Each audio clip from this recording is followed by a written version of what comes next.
Hello student, welcome to chemistry class. In today chemistry class,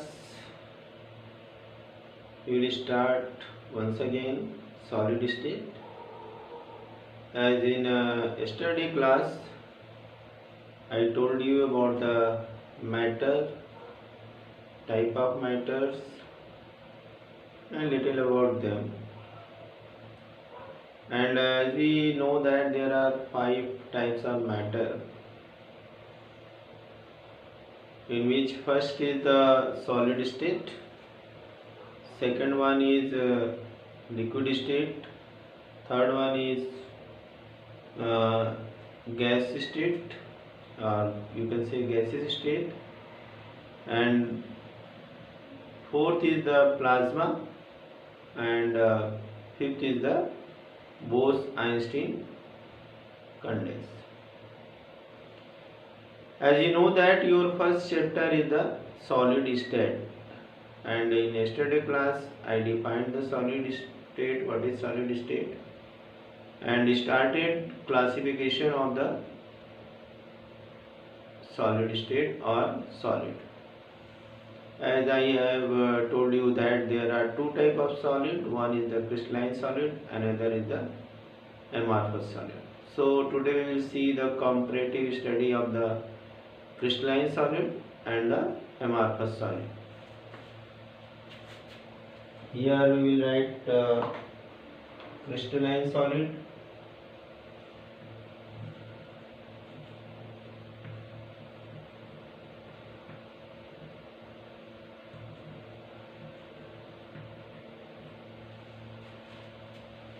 amorphous solid.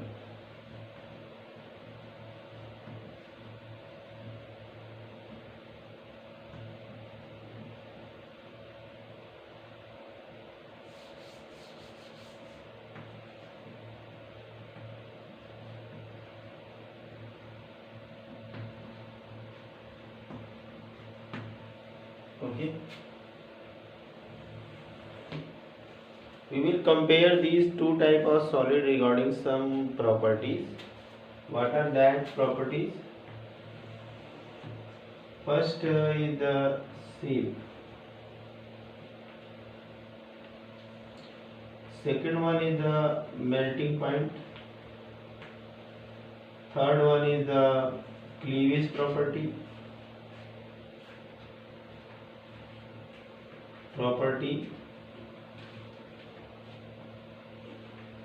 And next one is the isotropy. Okay, these are the some property regarding which we will study. Next one is the nature. We will compare crystalline solid and amorphous solid regarding these points. Okay. First is the crystalline solid had definite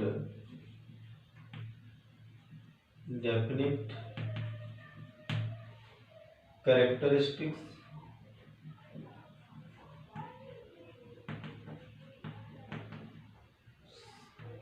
and geometrical shape.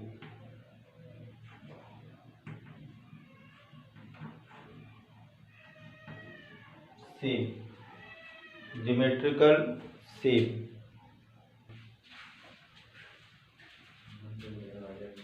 In the case of amorphous solid, it has irregular shape.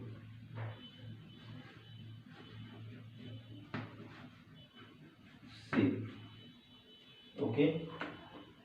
Next is that it has sharp melting point. Okay, it has sharp melting point.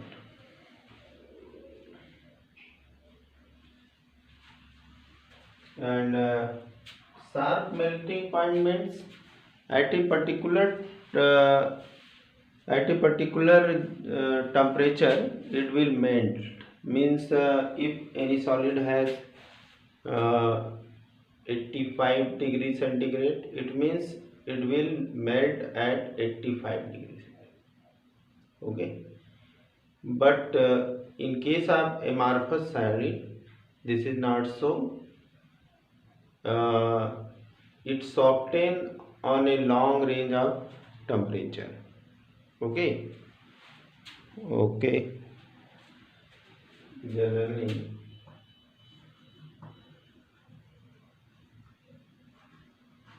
they soften over a range of temperature.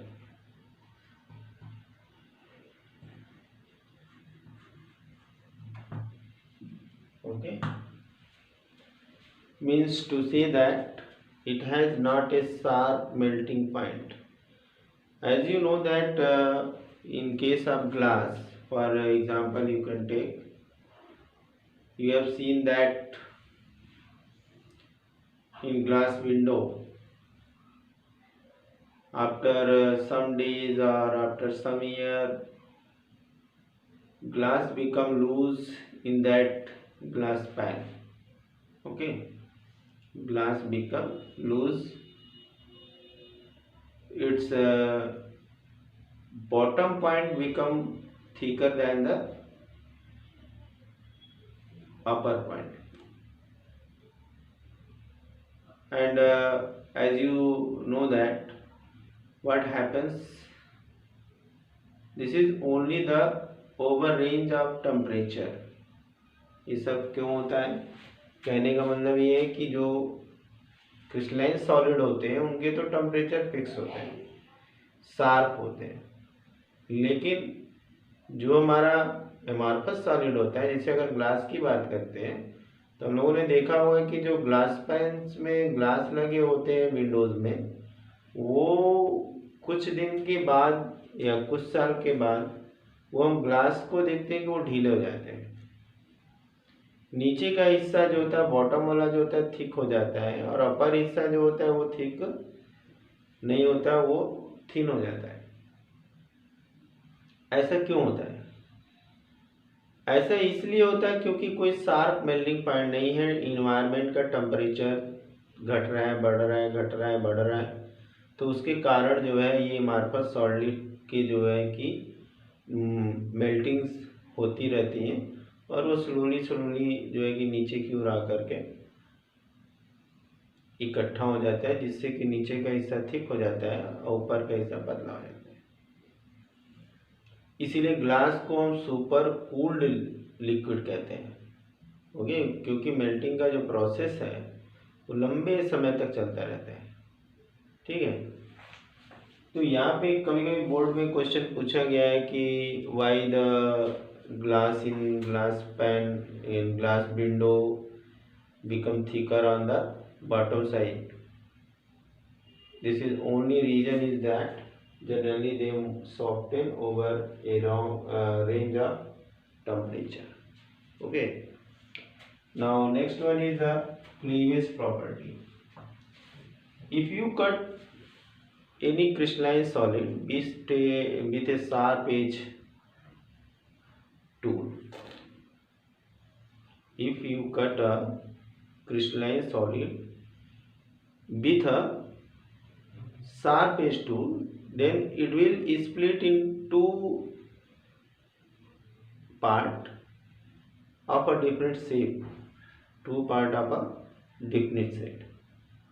But in case of amorphous solid, if you cut the amorphous solid with a sharp edge tool, it will be broken into irregular shape. This is why you can say that amorphous solids are brittle. Amorphous solids are brittle. Okay, so you can write here, when we cut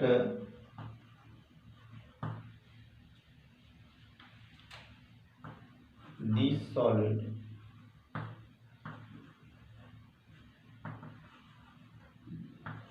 with a sharp edge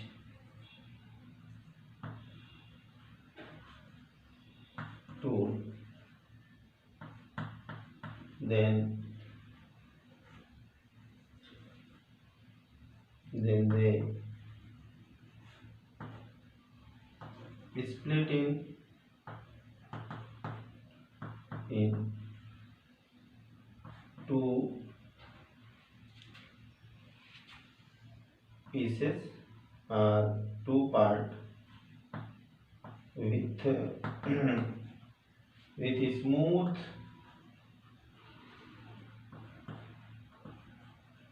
surface. Okay, with smooth surface. And when these are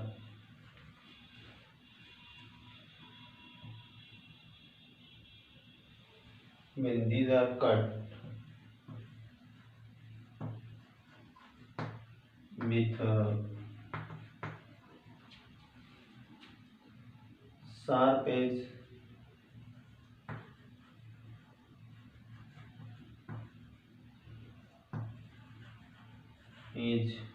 tool,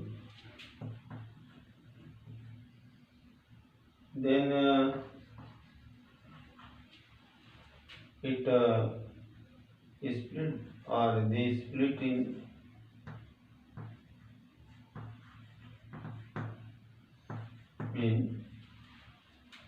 irregular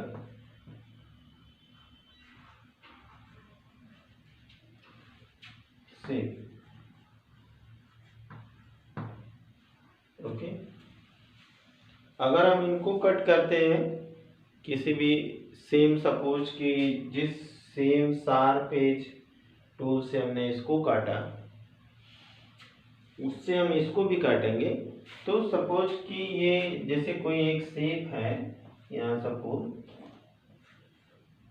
ये crystal है, यहाँ पे ये crystal है, इस crystal को हमने cut किया एक शार्प एज टूल से, तो ये इक्वल पार्ट में टूट जाएगा। मीन्स कहने का मतलब है कि यहाँ से दो चीजें बन जाएंगी, दो पतले पतले सॉलिड्स बन जाएंगे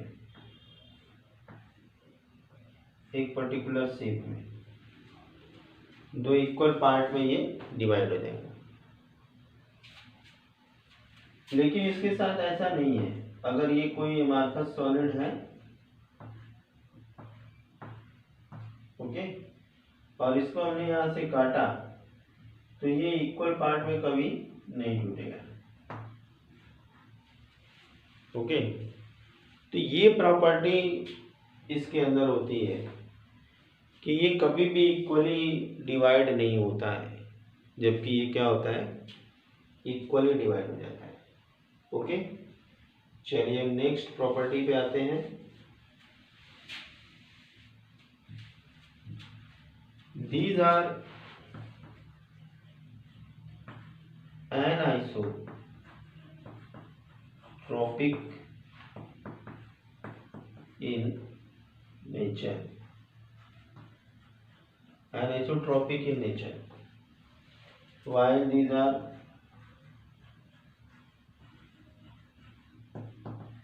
isotropic in nature।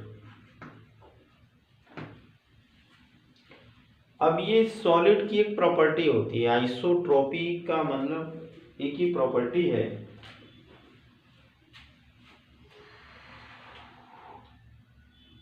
जिसमें कुछ फिजिकल प्रॉपर्टी जैसे रिफ्रैक्टिव इंडेक्स वगैरह होते हैं।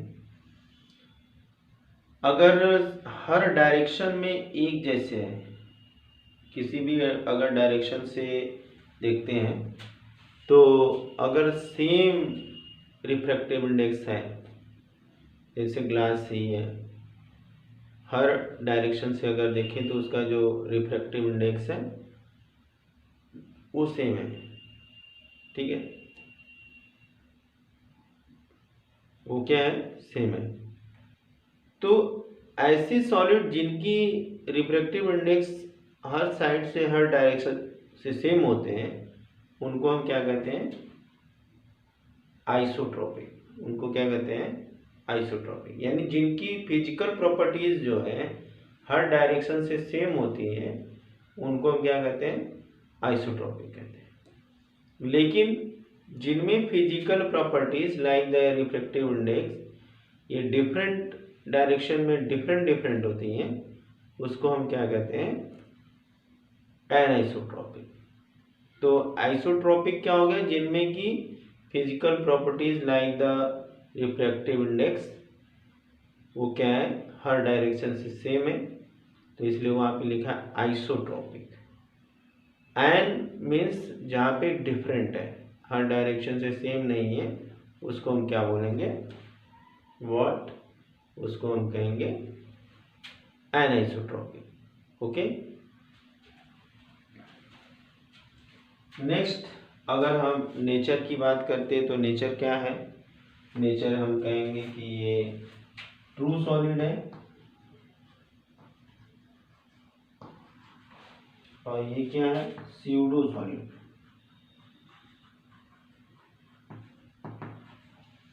क्योंकि ये है super cooled liquid, super cooled liquid. Okay, इसको नोट कर लीजिए फटाफट, या वीडियो को पॉज करके भी नोट कर सकते हैं, ठीक है। एक लाइन और यहाँ पे हम ऐड करेंगे, अगर इसको लिख लिया है तो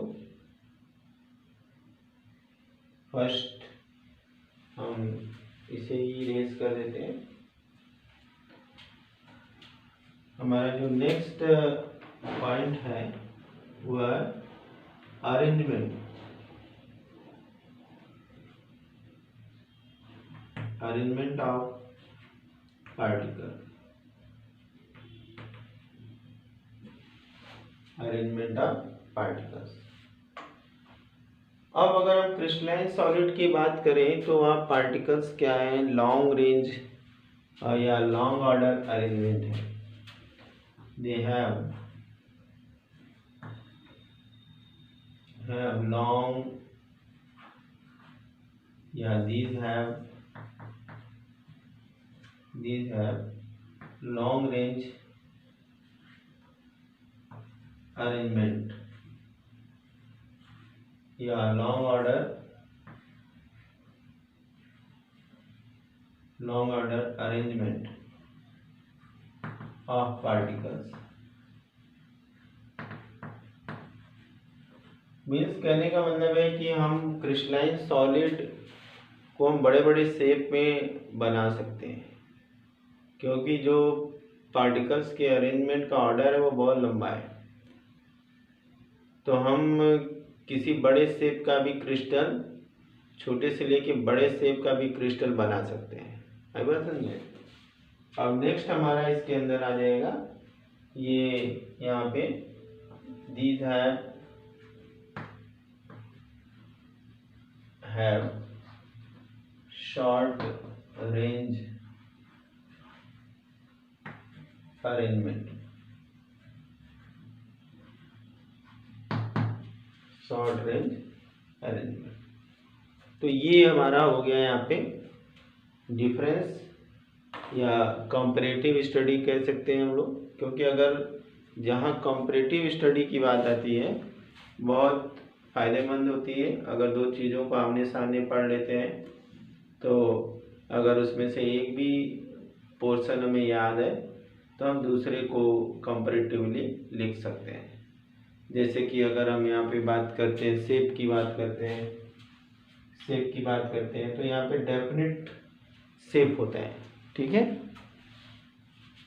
यहाँ पे क्या होता है, डेफिनेट शेप होता है, डेफिनेट कैरेक्टरिस्टिक ज्योमेट्रिकल शेप होता है, ठीक है। अभी हम लोग डिफरेंट टाइप ऑफ क्रिस्टल्स के शेप पढ़ेंगे, नियर अबाउट 14 टाइप के क्रिस्टल पढ़ेंगे, तो वहाँ पे एक डिफरेंट शेप हमें मिलते हैं, ठीक है। दूसरे यहाँ पे क्या होता है कि कोई रेगुलर शेप नहीं है अमारफस में, सब इरेगुलर शेप है। उसके बाद यहाँ पे अगर हम देखते हैं मेल्टिंग पॉइंट, तो क्रिस्टलाइन सॉलिड के पास क्या होता है, शार्प मेल्टिंग पॉइंट होता है। मीन्स कि अगर एक क्रिस्टल की का मेल्टिंग पॉइंट फिक्स है तो उसी मेल्टिंग पॉइंट पे वो मेल्ट करेगा। लेकिन ऐसा जो है कि क्रिस्टलाइन सॉलिड के केस में नहीं है, वहाँ पे लॉन्ग रेंज सॉरी अमारफस सॉलिड के केस में ऐसा नहीं है, वहाँ पे over a long range temperature पे मेल्टिंग होती है, सॉफ्ट होते रहते हैं। जिसका एग्जांपल हमने बताया कि जो हमारे ग्लासेस विंडोज़ में लगी होती हैं, तो ग्लास पैन में नीचे के साइड में, बॉटम के साइड में क्या होती है, ग्लास थिक हो जाती है और अपर साइड में जो होती है थिन हो जाती है। तो उसका कारण है कि वो लॉन्ग रेंज टेम्परेचर पे जो मेल्टिंग स्लो प्रोसेस चलता रहता है। ठीक है, इस पे बोर्ड में क्वेश्चन भी पूछे गए हैं कि why glasses in the glass pane in glass window in the bottom side become solid means thicker, why. तो उसका रीज़न क्या है, these are the super cooled liquid, they soften over a range of temperature. Okay, next one is the cleavage property. If you see the cleavage means you know that splitting. अब हमारा जो crystal है वो crystal को अगर हम किसी sharp as tool से कट करें तो वो एक पर्टिकुलर शेप में कट जाएगा। दूसरा ये है कि अमारफस सॉलिड के केस में ऐसा नहीं है, अगर उसे हम कट करेंगे तो दो एक पर्टिकुलर शेप में नहीं, इरेगुलर शेप में कट जाएंगे और सरफेसेस जो होंगी स्मूथ नहीं होंगी। जबकि हमारा क्रिस्टलाइन सॉलिड के केस में क्या होते हैं, सरफेस एकदम स्मूथ होती है। आई बात समझे। नेक्स्ट हमारा जो है कि यहाँ पे देख ले तो जो क्रिस्टलाइन सॉलिड होते हैं वो एनआइसोट्रॉपिक नेचर के होते हैं, क्योंकि उसमें जो सब फिजिकल प्रॉपर्टीज़ होती हैं जैसे रिफ्रैक्टिव इंडेक्स वगैरह है, तो वो क्या होते हैं कि हर डायरेक्शन में सेम नहीं होते हैं। जबकि अमारफस सॉलिड के केस में क्या होता है, ये सेम होते हैं हर डायरेक्शन में। इसके अलावा अगर हम देखते हैं तो यहाँ पे ये जो क्रिस्टलाइन सॉलिड होते हैं वो ट्रू सॉलिड होते हैं, और जो हमारे अमारफस सॉलिड होते हैं वो क्या होते हैं, स्यूडो सॉलिड होते हैं। क्योंकि सुपर कूल्ड लिक्विड है तो वो लंबे समय तक जो है कि वहाँ मेल्टिंग का प्रोसेस है चलता रहता है, तो कभी भी शेप जो है चेंज हो सकता है। ठीक है, उसके बाद अगर अरेंजमेंट की बात करते हैं तो ये पार्टिकल्स जो होते हैं बड़े लॉन्ग रेंज तक अरेंज करके हम बड़े बड़े क्रिस्टल भी बना सकते हैं। जबकि अमारफस सॉलिड में ऐसा नहीं है, लॉन्ग रेंज का अरेंजमेंट वहाँ नहीं हुआ, शॉर्ट रेंज का या शॉर्ट ऑर्डर का अरेंजमेंट है। ठीक है, तो ये हमारा हो गया कंपैरेटिव स्टडी। आई होप कि ये सारी चीज़ें ध्यान में हो गई होंगी और कहीं कोई प्रॉब्लम नहीं होगी। नेक्स्ट अब हम आते हैं जो है, अब नेक्स्ट प्रॉपर्टी पे आते हैं कि कौन कौन से फोर्सेस होते हैं, और फोर्स के बेस पे अगर हमें मान सॉलिड को डिवाइड करना पड़े तो कैसे डिवाइड करेंगे। अब हमारा नेक्स्ट क्लासिफिकेशन भी यहाँ पे हम लोग देखेंगे। ओके, तो एक तो हमने यहाँ पे सॉलिड का क्लासिफिकेशन कर लिया जो है कि इस तरह से उनके नेचर के हिसाब से, उनके शेप के हिसाब से। अब यहाँ पे हम जो है कि ये जो क्रिस्टलाइन सॉलिड होते हैं, क्रिस्टलाइन सॉलिड को हम यहाँ पे क्लासिफाई करेंगे। तो classification of crystalline solid on the basis of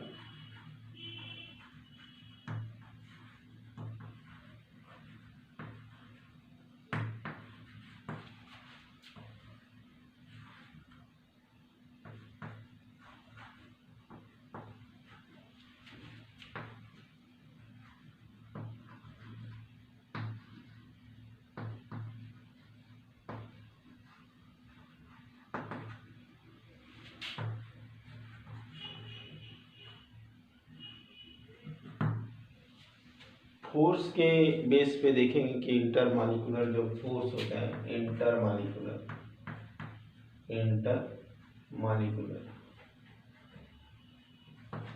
intermolecular force के बेस पे अगर हम यहाँ पे देखेंगे तो ये किस तरह के होते हैं, पहले तो हम सबके नाम लिख लेंगे, जैसे कि molecular solid,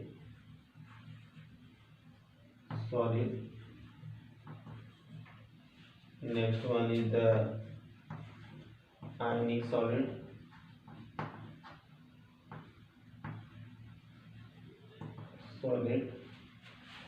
third one is metallic solid,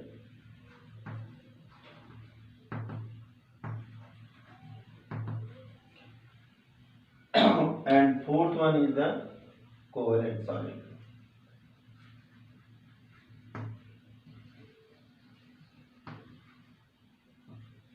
okay, इतने ये चार तरह के जो है कि सॉलिड होते हैं, molecular solid, ionic solid, metallic solid and covalent solid. हम इस मॉलिक्यूलर सॉलिड को हम फर्दर डिवाइड कर देते हैं यहाँ पे non polar molecular solid,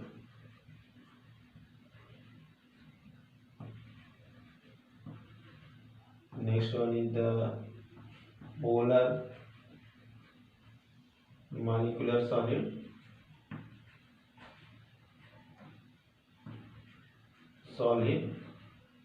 and last one is the hydrogen bonded। ठीक है, अब ये जो नाम है ये नाम सजेस्ट करते हैं कि क्या कंस्टिट्यूएंट पार्टिकल होंगे और क्या इनमें जो है कि फोर्स ऑफ अट्रैक्शन होगा। अब अगर पहले हम इस थ्योरी को लिखने से पहले थोड़ा सा हम डिस्कस कर लेते हैं, फिर इसको हम लोग लिखना शुरू करेंगे। तो जैसे यहाँ पे नाम सजेस्ट कर रहा है मॉलिक्यूलर सॉलिड, मॉलिक्यूलर सॉलिड का मतलब हो गया मॉलिक्यूल्स किसी फोर्स के थ्रू जो है आपस में जुड़े होंगे। अब अगर हम बात करते हैं मॉलिक्यूलर सॉलिड में टाइप की, तो जैसे ये हमारा है नॉन पोलर मॉलिक्यूलर सॉलिड। जैसे हम सपोज करिए कि अगर H2 है, O2 है, N2 है, Cl2 है, ये मॉलिक्यूल कैसे भी मिल करके सॉलिडिफाई होते हैं, या मॉलिक्यूल के बीच में यहाँ पे कोई पोलैरिटी नहीं है। तो जहाँ पे कंस्टिट्यूएंट पार्टिकल के बीच में कोई भी इलेक्ट्रोनेगेटिविटी का डिफरेंस नहीं होता है, वहाँ पे नॉन पोलर मॉलिक्यूलर सॉलिड बनते हैं। और मॉलिक्यूल्स के बीच में जो होता है वो डिस्पर्सन फोर्सेस होते हैं। क्या होते हैं? डिस्पर्सन फोर्सेस होते हैं। आई बात सुनने, या उसको हम वीक लंडन फोर्सेस कहते हैं, वंडरवाल फोर्स कहते हैं, जैसे भी इसको हम कहें, ये वीक फोर्स होते हैं। ठीक है, दूसरी बात हम करते हैं पोलर सॉलिड मॉलिक्यूल्स की बात करते हैं। तो पोलर मॉलिक्यूल्स जैसा नाम सजेस्ट करता है पोलर मॉलिक्यूल्स, इट्स मीन्स कि वहाँ पे पोल बन जाते हैं। जैसे एग्जांपल अगर हम बात करते हैं, जैसे HCl की बात करते हैं, HF की बात करते हैं, NH3 की बात करते हैं, तो यहाँ पे हाइड्रोजन के ऊपर प्लस है, यहाँ पे माइनस है, पार्शियल प्लस माइनस है, यहाँ पार्शियल प्लस है, पार्शियल माइनस है, यहाँ भी पार्शियल माइनस है, और यहाँ पार्शियल प्लस है। तो इनके ऊपर पार्शियल प्लस माइनस चार्ज है। इस पार्शियल प्लस माइनस चार्ज के कारण जो है कि यहाँ पे एक इंट्रैक्शन डेवलप करता है, एक इंट्रैक्शन डेवलप करता है जिसको हम डाइपोल डाइपोल इंट्रैक्शन कहते हैं। Dipole interaction. डाइपोल क्यों बोला हमने?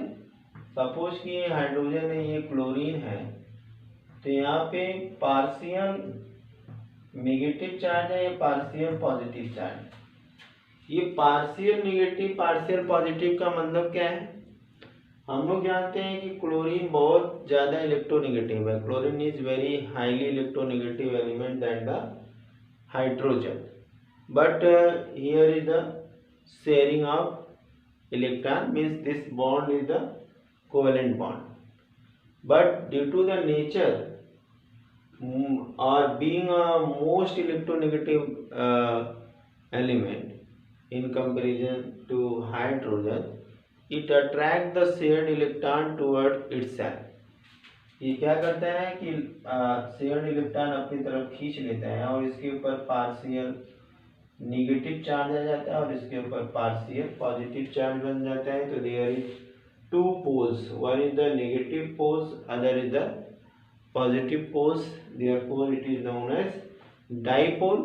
And the interaction between the two molecules, as you know that we are studying molecular solid, then the interaction between these is known as dipole-dipole interaction.